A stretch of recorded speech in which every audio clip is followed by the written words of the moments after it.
Hello and welcome back to my channel. If you're new here, I'm Ange, and today is going to be my October wrap-up video. So in October, I actually read quite a bit, although I didn't really follow what my TBR was going to be, so it's fine. But I did read 8 books, and most of those were checked out from the library, and a couple were on my Kindle. So we'll just go in order of how I read them, and then that's that. Yeah, October was a really weird month. I often forget that I have to read 4 books for one of my classes where I have to do Instagram posts for them. And they usually have to be in the age ranges of like infancy, early childhood, middle childhood, and then like early adolescence. So you see a lot of those kind of books in here. So yeah, let's get started. The first book that I actually did have to read for class, and this was one that our entire class read together, was A Deadly Education by Naomi Novik. This was the second Naomi Novik book that I've ever read, and her writing isn't for everyone. I will say that. I really enjoyed this. It was very different. I guess I didn't really know what to expect, but it was more different than what I thought it would be. Like, it's full of monsters. It's a magical school, which I know everybody compares it to Harry Potter, but it's not like Harry Potter. I'm sorry. It's about this main girl who has like kind of like this bad magic in her, or like she could turn bad. It's kind of confusing, I'm not gonna lie, but she tries not to use it, and they're at this school, which actually the school is really, really cool because the school has no teachers, nothing. All the students are there themselves, and their like building, their school building is, I view it as like a well. So like they're down in this like dark, damp area that they can't like get out of or leave. And there are dormitories around the outside.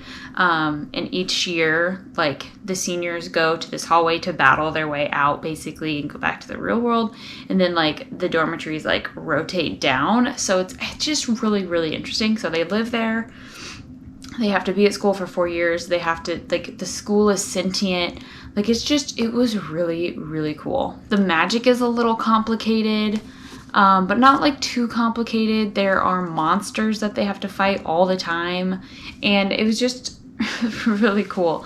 The main character's name is Elle, and the first sentence, let me just read you the first sentence because I think it's cool. I decided that Orion needed to die after the second time he saved my life. So basically there's this kid who has like this hero complex and is killing all the monsters for people, which in turn is making it like all the bigger, badder monsters from down deep below trying to come up. So yeah, so it's kind of causing chaos on the school, and it's very like cliquey. It's very interesting, but I really enjoyed it. I think I gave it 4 stars. But one thing about Naomi Novik's writing I don't love is that it is full, like, the sentences could be like 4 lines long. Like, they're really long, very detailed. Kind of reminds me a little bit of like Tolkien. I don't love that. I get lost in thought when I'm reading super long stuff like that, and there's very little dialogue. So, just saying. It was really good, though. I do want to read the second one, which is called The Last Graduate, and it had just come out at the end of September. I'm not sure when I'm going to get to it, but I do want to read it. Okay, so the next 2 books are part of the Zodiac Academy. I read book 5, which is Cursed Fates, and then I read the novella called The Big, I think you're supposed to say it as The Big A.S.S. Party, but everyone I'm pretty sure just says The Big Ass Party, because it's a acronym. I think that's what that word is, an acronym. And so yeah, it's just like a cute little novella. It was like a big birthday party. It was really fun. I enjoyed it a lot. It's like 60 pages. And then the 5th book was really good. I absolutely am loving this series. The 5th book might be my favorite one so far that I've read, and it was also the only one that I had time for in October. I think this one was like 780 pages or something like that. So they're really long, but they're so good. There's so much crazy stuff that happens. Every book ends in a giant cliffhanger, and you just want to read the next book so bad. They're really good. And I gave that one a 5-star. I gave the novella 4 just because, like, novellas I don't usually give 5 stars to unless they're, like, really good. So I've learned some things about this series. The authors are sisters, and so it's a co-authorship. They're sisters, and, like, one writes, like, some of the characters and the other writes other characters. They're British, so some of my, like, grammar and, like, word issues that I've had in the past might make a little more sense knowing that. So it's been interesting. But yeah, they're super good, and I cannot wait to get through the 6th one. And then the final book comes out December 17th, December 18th, something like that. So I'm very excited about that. And then I know, like, this series, the authors themselves call it an adult Harry Potter. I'm going to be honest with you, this is the stupidest thing I've ever heard. It's not like Harry Potter at all. Not in the slightest. It's another one of those magic school things. It's not like Harry Potter. I'm sorry, it's not. Like, there's no, I mean, there kind of is the chosen one trope, but not in the same sense. And I get where they're coming from, but I still wouldn't really call it Harry Potter. So that's my gripe with it. Anyway, I'm moving on. Okay, so the next book that I read is a book that I had to read for my children's class, which I had to read 4 books with awards and, like, award-winning books. So the first book that I read is Before the Ever After by Jacqueline Woodson. Also, I want to apologize. My camera is very crooked. I broke my stand. I'm sorry. This is a fantastic book. This was the Caldecott winner.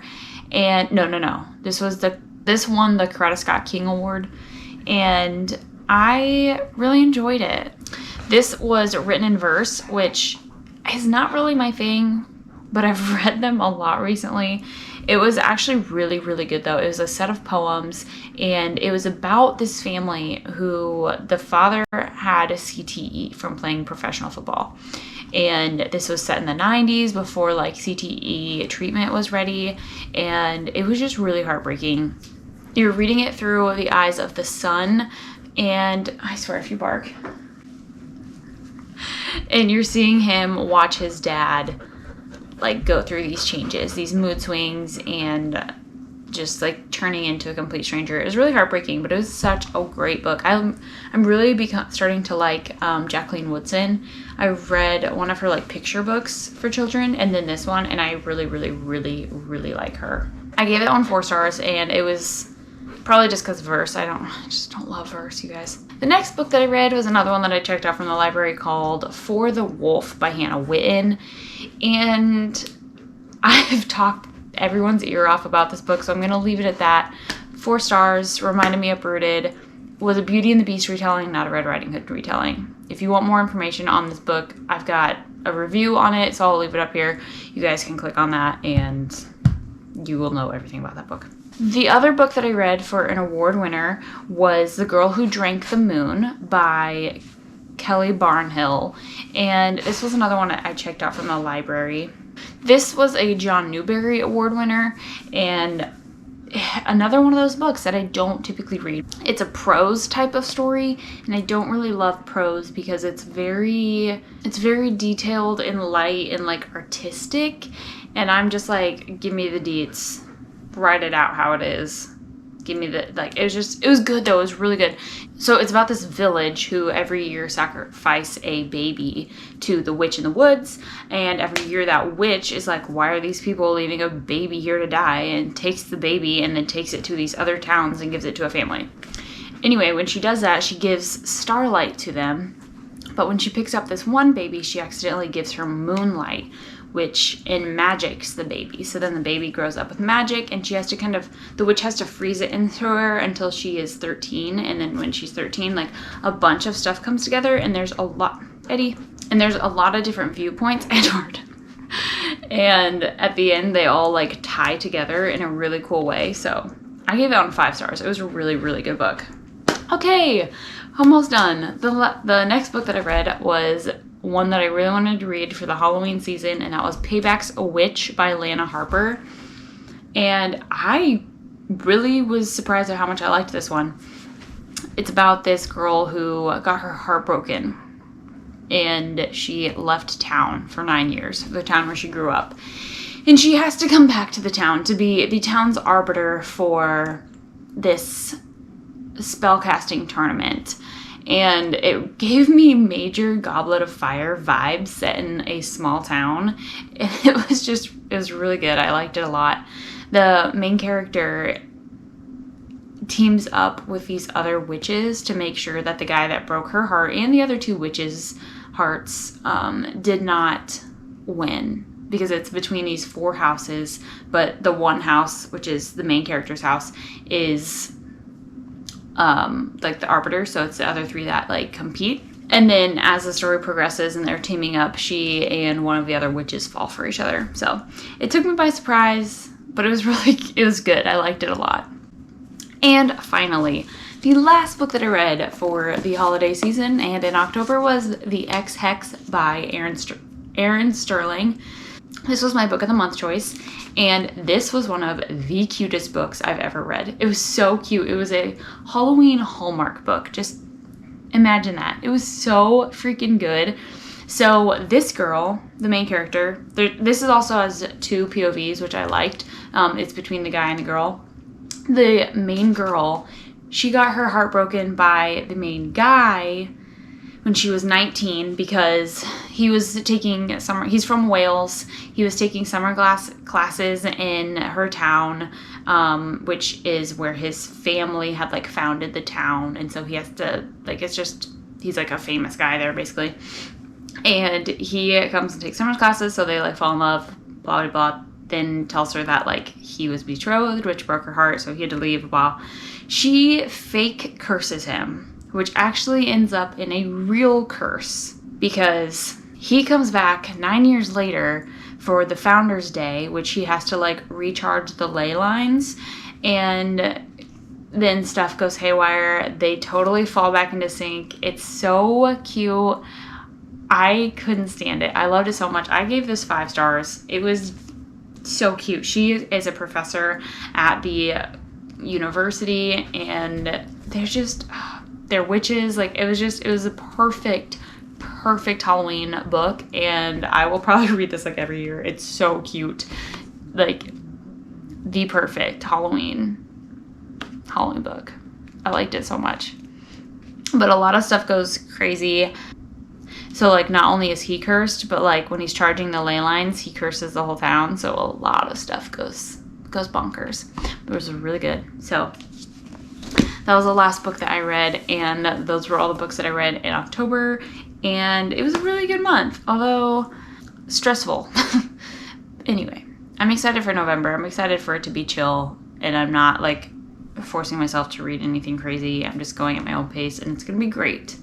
What was your favorite book that you read in October, not November, and why? Leave it down in the comments. I want to know what your favorite book was. And if you want to follow me on any other medias, I am on Instagram and Goodreads, and I'll link those down below. If you haven't already, please don't forget to like and subscribe. I'm trying to hit 200 before my birthday, so that's like 6 people. It's not that big of a goal, but it is a big goal. And so, yes, I'd be grateful. And on that note, I hope you guys have a fantastic week, and I'll see you guys in the next video. Bye!